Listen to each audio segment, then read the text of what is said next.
Selamat pagi Bapak Ibu jemaat yang terkasih di dalam Tuhan Yesus Kristus. Shalom. Saya percaya pagi hari ini Bapak Ibu sudah mulai mempersiapkan banyak aktivitas sebagai kegiatan kita sepanjang hari ini. Namun sebelum kita banyak melakukan aktivitas, mari kita terlebih dahulu datang kepada Tuhan. Kita akan bersaat teduh sejenak, kita akan mendengarkan renungan pada pagi hari ini. Adapun renungan pada pagi hari ini diberikan tema teamwork. Diambil dari Kisah Para Rasul pasal 16 ayat 4 sampai 12. Namun yang menjadi ayat nasnya adalah ayat yang ke-10. Demikianlah bunyi firman Tuhan. Setelah Paulus melihat penglihatan itu, segeralah kami mencari kesempatan untuk berangkat ke Makedonia.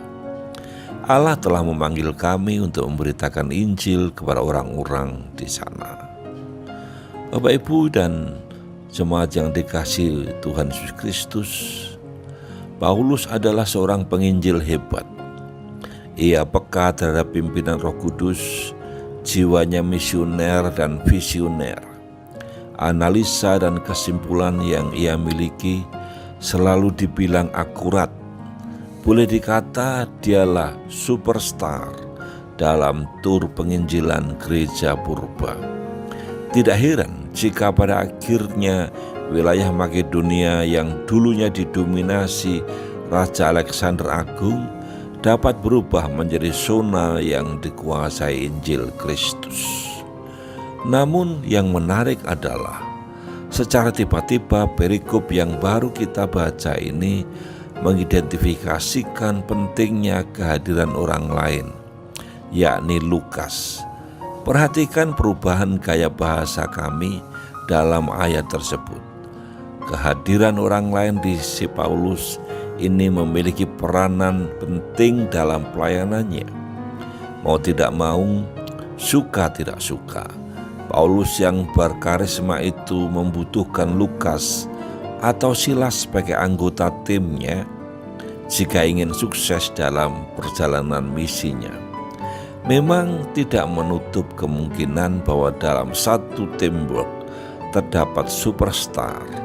Namun demikian, orientasi teamwork bukan untuk kepentingan perorangan, tapi pencapaian sasaran atau pencapaian sebuah tujuan yang tepat sehingga anggota tim dapat berkata, hal terutama dalam tim adalah pelayanan dan pekerjaan Tuhan yang semakin hari boleh semakin berkembang.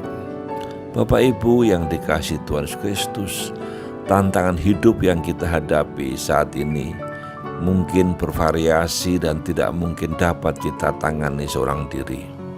Yang kita perlukan bukanlah manajemen pola kerja burongan, melainkan berbarengan. Artinya dalam era globalisasi sekarang ini, gaya pelayanan single factor sudah tidak pas lagi, tidak up to date.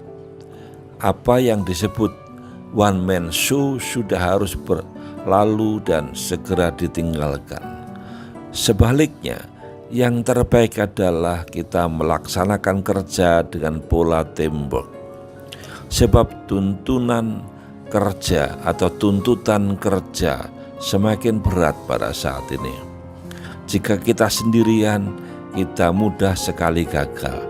Namun demikian, di balik semua keberhasilan teamwork, bukankah Anda bermegah dalam Tuhan dengan mengatakan, "Iya, ini sukses kita, bukan suksesku." Itu artinya pelayanan itu dikerjakan bersama-sama. Kesehatian, sehati sepikir, dan teamwork dalam pelayanan merupakan sarana untuk mencapai hasil tim yang maksimal. Maka itu mari kita bergandengan tangan dalam mengerjakan pekerjaan Tuhan yang dipercayakan kepada kita, kepada gereja kita, agar goal kita, tujuan kita, nama Tuhan dipermuliakan akan terjadi. Mari kita akan berdoa untuk mohon kesatuan dan persatuan dari Tuhan. Bapa di surga, terima kasih karena Kau mengajari kami untuk kami boleh bekerja sama, membangun teamwork, membangun tim kerja yang solid. Maka itu kami berdoa agar kesatuan dan persatuan dari jemaat, gembala sidang, pengurus, dan semua yang terlibat dalam pelayanan dan aktivis gereja, sehingga kami dapat bekerja sama untuk mengembangkan pelayanan yang dipercayakan kepada kami. Maka itu kami serahkan dalam tangan kuasa-Mu. Kami percaya Tuhan menolong kami. Dalam nama Tuhan Yesus kami juga menyerahkan aktivitas kami sepanjang hari ini. Haleluya. Amin. Selamat beraktivitas. Tuhan memberkati kita semua karena kita adalah umat pilihan yang ditetapkan oleh Allah untuk menjadi anak-anaknya. Haleluya. Amin.